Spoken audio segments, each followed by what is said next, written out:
Yol əhvalatı. Sabahınız xeyir olsun İftikhar bəy. Hər vaxtınız Xoş xeyir. gəlmisiniz. Çox sağ olun. Deməli, siz rəqqassınız. Bəli, rəqs müəllimiyəm. Hansı rəqs? Mən dünya rəqsləri öyrədirəm, amma ən çox indi bəygənlərlə işləyirəm. Bəygənlər. Hə.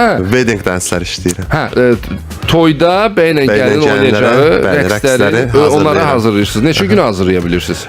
Bir ay qalmış dərslərimiz başlayır. 4 dərsə heç oynaya bilməyən tələbəyə bir musiqini öyrədirəm. Bəs mən sizdən bir şey soruşum da, hamı eyni musiqi duyumuna malik olmaya bilər də. Mən adam tanıyıram ki, çox savadlı adamdır, çox yaxşı bacarıqları var, amma bir dənə ritmlə də onu tuta bilmir. Əslində oynaya bilməyən öyrətmək olur. Əlbəttə. Əslində oynaya bilməyən adam yoxdur, sadəcə olaraq kompleks adam var. Oynaya bilməyən adam yoxdur. O ritmi tuta bilmirsə necə oynasın? Məndə eşitmə məhdudiyyətli bəy və gəlin də olublar.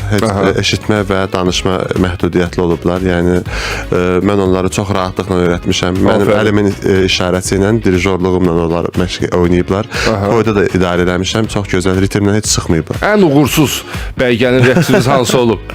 Uğursuz bəy və gəlin rəqsi. Kaş ki heç pulda verməzdilər, bunları öyrətməzdilər. Uğursuz bəy və gəlin təbii ki.